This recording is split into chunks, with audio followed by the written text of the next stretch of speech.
Thank you very much for listening to this week's talk on the Sedra in the diaspora of Behaalosecha. Literally, when you raise up in the land of Israel.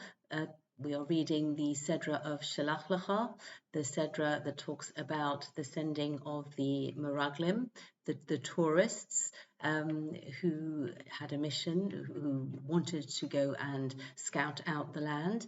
We are out of sync. The communities in Israel and the diaspora are out of sync with the reading of the Sedras till the last two Sedras of the book of Bamidbar, the Sedras of Matos and Maseh, which will be read as two Sedras in Chutz La'aretz, in the diaspora, and they will just be reading the Sedra of Maseh in the land of Israel. So we've got another 5 weeks to catch up and to be reading the same Sedra all over the world, which is always a nicer feeling than being out of rhythm with other parts of with Israel and elsewhere.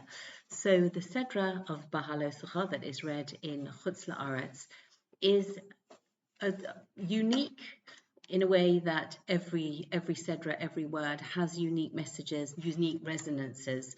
But I think that there is something very startling and very one-off in this Sedra of Behaalosecha. And it, as with so much of the Torah, it gives us insights and wisdom into human psychology, into the problems that the challenges that face human beings wherever they are, whenever they are. If we think about the Jewish people in the desert after being released from their slavery in the land of Egypt, how different their lives were to our lives today, yet the same basic needs, the same attitudes towards challenges, we find them in the words of the Torah, and the way that the lessons are explained, the interpretation of the rabbis gives us great help in unpicking our own challenges and how to respond to them, and how to be better people, how to live better lives through the channels and messages of the Torah. So I mentioned that the Sedra of Behaalosecha is very, very unique, and I think within it we have this very clear division. We have the first half of the Sedra, which contains very positive messages, mitzvahs, very uplifting lessons that we learn. And then we have, and this is, I suppose, the only time that this appears in the Torah, and I will show you where it is. It is chapter 10, verse 35 and 36, and we see over here how clear I can make it for you. We see that there are inverted nuns. They look a bit like parentheses at the beginning of verse 35 and at the end of verse 36. To the extent that, according to some interpretations, these two verses constitute a book of their own. So what we normally consider is the single book of Bamidbar, Numbers, is not just one book, it's actually 3 books. It's the section before the first bracket, the first inverted nun, which is over here, and then the actual 2 verses, which constitute a book, and then the section after the second inverted nun over here, and that would make it 3 books. So the point of having this division is that the Torah is embedded in its graphic presentation, is making a very clear division between the positive aspects of the beginning half of the Sedra and the negative aspects. And it's almost like we want to keep those two very distant, as if we are in this way going to prevent contamination of the preceding very positive aspects and what follows after that. But I think that there is another way of looking at it. First of all, if we actually look at these two verses, so that's verses 35 and 36 of chapter 10, and these are verses that we sing weekly in shuls around the world, and when we take out the Torah scroll, and it's Vayehi bin Soar Ha'aron, and it was when the ark journeyed, Vayomer Moshe, and Moshe said, Kuma Hashem, arise Hashem, vayofutsu ovecha, and scatter your enemies, vayonusu misanecha mipanecha, and the ones who hate you will flee from before you. Uvanucha, and when the ark, rested, Yoma, he will say, Shuva Hashem Ravovos Alfei Yisrael. Rest here, O God, among the myriads of thousands of Israel. And it's hard to imagine a more inspiring, uplifting image of the Jewish people traveling in the desert, and Moshe making this rousing proclamation, and we continue that tradition so far away in geography, in time, yet we say these words every time we take the Torah scroll out of the ark. So I think that instead of seeing it as the need to keep these two, the positive and the difficult, challenging behavior that came afterwards, as we could keep them apart almost with this book of two verses, I think what we do, which is often a pattern that is given to us in the Torah, that the beginning teaches us, gives us the tools in advance to deal with what are characteristically human tendencies, drives, ways of thinking and behaving. And so, yes, we are going to come across the fact that the people will say and do things that are not what they're meant to be saying and doing, but that is very often human beings, what they do and what they say. And we then have to refer back to the beginning section to see how we are able to rectify the problems that led to the failings in the second half. And I think that this rousing image in the middle is a way of keeping us on board, keeping us positive, not demoralized, that we're not going to just end on the very challenging and difficult episodes that we read at the end of the Sedra, but we are going to be able to refer back to the beginning. So I'm just going to list the beginning, that summarize the beginning sections of what we read in the Sedra of Behaalosecha. So it begins with the Menorah. And I think in the description of the Menorah, that is a repetition of what has come in the book of Shemos. We've had a description of exactly how the Menorah should be made, and then we also have mentioned it. We have it mentioned in the Sedra of Emor. So we're hearing this again, and I think that this is supposed to tie in to how we are going to rectify the faults that happen later on. And then after the Menorah, we have the encampment of the Levites and the arrangement of the Levites and exactly how they are meant to carry out their tasks. And then we have the first Pesach that was performed in the first Paschal lamb that was offered after Yetzias Mitzrayim, after the Exodus from Egypt, and we have that in the desert, followed by this concept of Pesach Sheni, the people who were not able to bring the Korban Pesach because they had come into contact, they were ritually, they were tamei, they were not able to bring a sacrifice, and they wanted very much to bring this sacrifice. And so they asked Moshe Rabbeinu, with this special desire within the parameters of what is permissible in the Torah, how can we still bring this sacrifice we were prevented because of circumstances beyond our control from bringing the korban pesach. How can we still go about doing it? And Moshe Rabbeinu inquires of Hashem and finds out, and in this way the people are an emblem for great desire to perform a mitzvah, but not in a way that is, okay, I'm going to do it anyway, even though I've missed the opportunity. Within the parameters of the law of the halacha, they then bring and they show us how this special desire to do something good and worthwhile, it will often enable us to find a way to do just that, and they remain an emblem of that.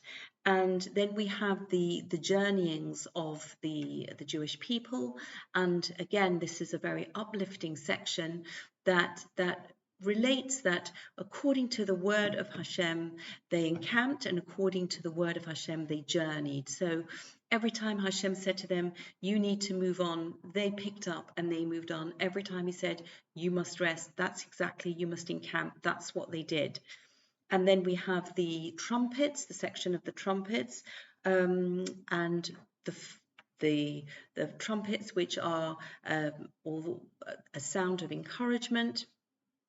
And then we have the first journey, in which the enigmatic inverted nuns and the brackets that I spoke about at the beginning appear, and so that is the first section, and we can really see how each of those different subjects are positive and are something that we can picture happening in the desert. We can also find relevance and meaning in our own life.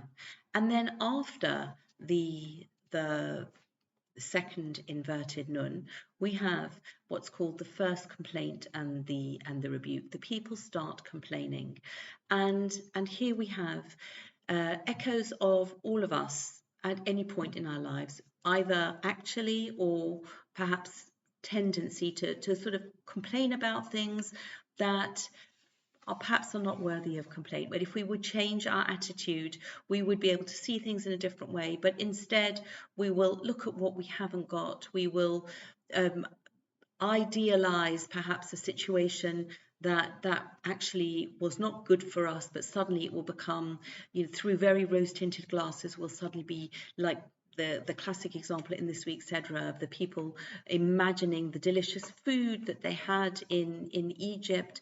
They were slaves in Egypt, and you cannot imagine them having gourmet delicacies as slaves. But in your head, if you want to think like that, then you'll be able to conjure up any reality, because so much, if not everything, of what we are experiencing is what we manufacture in our heads. And this is such a stark example of erstwhile slaves really making it sound like they were in a restaurant 24/7. And then they have a second complaint and a rebuke, and then the Sedra finishes with the episode of Miriam making negative comments, observations about Moshe Rabbeinu, her brother, to Aaron, and the way that is the way that Hashem deals with that, and Miriam suffers the consequence of speaking in this way of tsoraas, which is loosely translated as leprosy. And it is, I think, the cascade of the negative events described after the second inverted nun is really showing us how a general atmosphere of negative energy that may start with certain disgruntled sections of the population, it will spread. It is an infectious disease, and it will spread to all the parts of the community until even the leaders, and that's not to let anyone off the personal responsibility for doing something wrong when they've done something wrong, to blame, yes, the earlier bad mouthing of the groups of people on the periphery of the camp, that's what caused the leaders to sin. That isn't the case at all. But I think that when there is negative energy, then it does pull everyone down, and that is a fact. So what is the antidote? How do we stop this inevitable slide as we journey along our lives? The Bnei Yisrael in the Torah are in the desert with very specific challenges, physical challenges, psychological challenges that are associated with the desert life and encampment. So how do we, seeing the parallels that we may be experiencing in our own lives and our own thought processes, how do we look at the Sedra and find the tikkun, find the repair, find the way of preventing sliding into this kind of negativity? And I think if we look at the first verse and look at Rashi's comments and own thoughts on that. And that is, Vayedaber Hashem el Moshe Lema, Daber el Aaron v'amarta elav, speak to Aaron, you will say to him, Behaalosecha es haneros el mul penei hamenorah. When you kindle the lamps towards the face of the menorah, yo'iru shivas haneros, the 7 lamps shall cast light. So before just going into that in more detail, I would like to connect the Sedra of Noso and Behaalosecha, the Sedra of Noso that in Chutz La'aretz, the diaspora, was read last week.